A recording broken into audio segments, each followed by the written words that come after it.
I always thought cheating was a scene. The screaming, the glass of wine thrown, the neighbors hearing names that rhyme with which. I didn't imagine silence could be the sharpest sound in the room.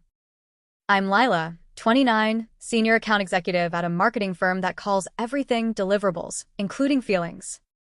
Ethan, my husband, 31, is an engineer who labels the spice jars and keeps our passports in a fireproof bag. We've been together 6 years, married for 3, and I used to make fun of how he keeps receipts like it's a hobby. Turns out it is. And it's undefeated. It started at a 3-day conference in Denver. You know the script: panels nobody remembers, an expo floor full of pens, and a drink ticket that multiplies into 4 because no one else wants theirs. My coworker, Nate, is the type of charismatic that makes a lobby feel smaller. We'd flirted around boundaries for months. Just enough to keep the balloon floating. In Denver, the balloon popped. I told myself the oldest lie: this won't follow me home. Except it did. In credit card statements, in location pings, in photos cropped so badly, even my guilt could recognize the curtains. When I got back, Ethan kissed me like nothing was wrong, and that made everything worse. I did the double shift that cheaters do: present wife by day, anxious archivist by night. Deleting texts, clearing map searches, hiding hotel emails under promotions. It was like sweeping sand in a windstorm. A week later, he asked if I could do dinner on Friday.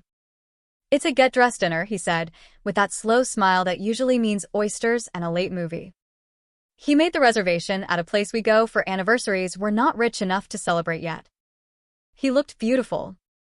Navy jacket, close shave, the watch I gave him when I landed my promotion. He didn't reach for my hand, and I told myself he'd had a long day. He ordered a Cabernet and water. I ordered a martini I didn't deserve. He didn't ask how Denver was. He asked, "What do you think transparency means?" I said something soft and HR-ish. He nodded like a scientist logging the first data point in a study he already knew the outcome of. 2 things, he said, laying a slim folder on the table between the candle and the bread plate. First, this. He slid out a single page, a hotel folio with the conference's dates, room charges, a late-night bar tab for 2, and a room service breakfast with an extra coffee. My name wasn't on it. The business card was. The card is joint. Joint means us. Lawyers often use bank/credit records and hotel receipts to show spending that supports an affair or dissipation of marital funds during divorce negotiations. It isn't about criminal charges, it's about documentation. I swallowed and stared at the totals like they could rearrange into something innocent. Second, he said, and laid down a piece of paper with a screenshot printed on it. Google Maps timeline. Little red, it's arced from the conference hotel to a boutique place across town at 11:37 p.m., then back to the hotel around 1:50 a.m. You've kept location history on for years, he said, not angry, just stating the weather. Google's timeline/location history records where a device goes if the user opted in. People can later view those records in the app. Policies have changed, but historically timeline allowed day-by-day location review. I heard the world go quiet around our table. The restaurant hummed. Our booth was a vacuum. He didn't show texts. He didn't say Nate's name. He let the receipts speak. I'm not here to perform, he said. I'm here to tell you the plan. The word plan knocked air out of me. Plans are for vacations and down payments. Plans aren't supposed to be for the end of a marriage, spoken over cloth napkins. I met with a lawyer on Wednesday, he said. No fault. Irreconcilable differences. I'm asking for a standard division and a conversation about reimbursement for any community money spent on the affair. If this goes to a judge, in a lot of places the cheating itself isn't the point. It's the money trail and the practical stuff. Property, accounts, and a parenting plan if there were kids. He held my eyes. We don't have kids. That makes this simpler and sadder. Most U.S. divorces proceed under no-fault grounds. Many states don't punish infidelity in dividing property, but courts can consider waste/dissipation of marital funds, and some states let judges weigh adultery and alimony decisions. I wanted to argue details because details feel safer than shame. What about couples therapy? I said, aware of how cliché I sounded, like a person Googling undo. He took a sip of water, not wine. I talked to a therapist, he said. They can help with grief. Not math. I closed the joint credit card today. Your card still works. It just pays from your income now. I moved my direct deposit to an account in my name. I'm not locking you out of anything you need. I'm stopping the bleed. His voice stayed level. I'm not suing Nate. I'm not calling your boss. I'm not telling your mother. I'm also not living with a liar I have to audit. Something flipped in me. An argument I didn't believe, unsheathed out of habit. It was one time, I said. It was a mistake. He set his jaw. Mistakes don't have receipts. Choices do. I tried to hold his hand across the table. He didn't move, and for the first time since Denver I felt the fullness of what I had done. Not the act, not the hotel hallways or the nervy laughter, but the administrative cruelty of dragging a good man into my mess and making him spend a week learning divorce vocabulary so he could keep his life from melting. We split the check the way you split a wishbone and both lose. At home, he didn't demand a confession. He handed me a printed list instead. What happens next? It was terrifyingly kind. 1. We tell the landlord we're separating, and we'll month to month until one of us moves. He already asked if a subletter is allowed. 2. We split furniture by who bought it pre-marriage. Anything joint gets listed and divvied fairly. Fairly means not making a battlefield out of a coffee table. 3. We inventory accounts and run a freeze on joint cards.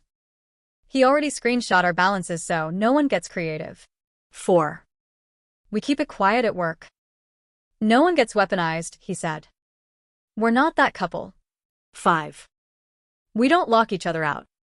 If I need to come by while he's out, I text. If he needs something while I'm home, he texts.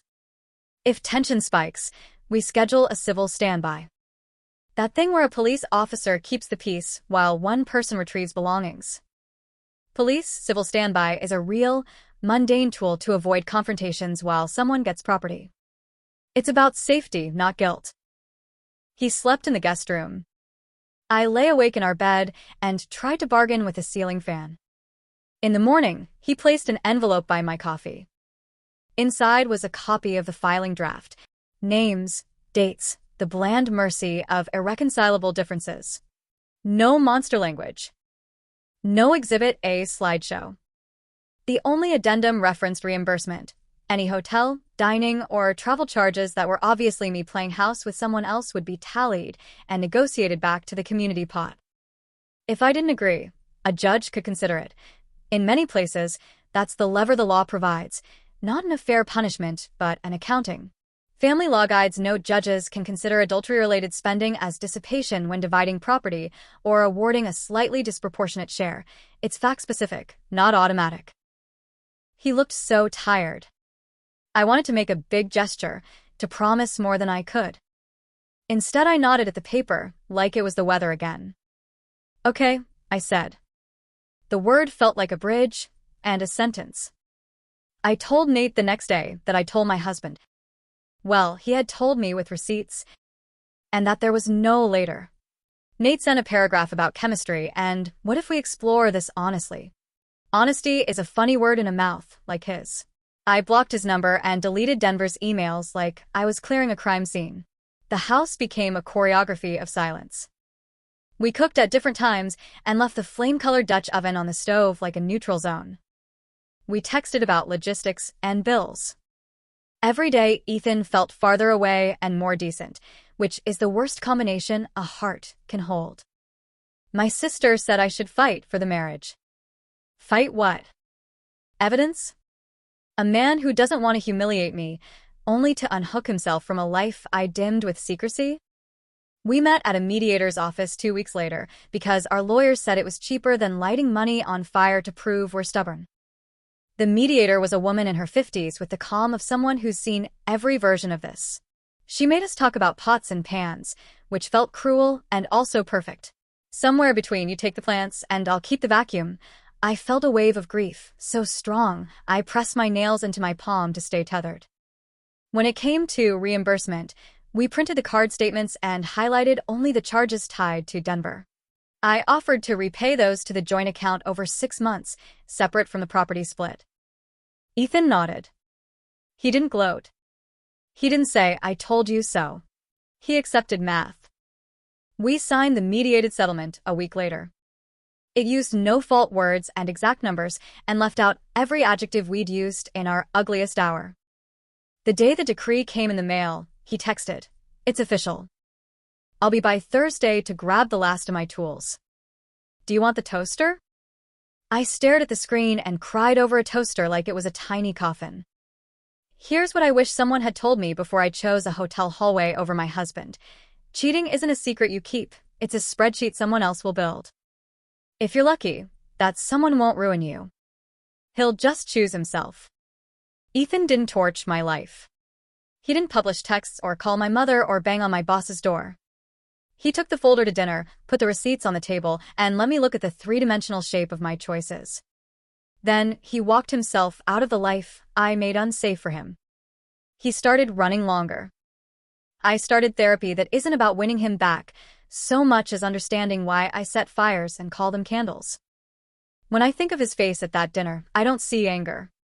I see clarity, and in a quieter moment, I can admit that clarity is a love I didn't earn. If you need a lesson from a girl who thought she could outrun documentation with charm, feelings are not evidence. Receipts are.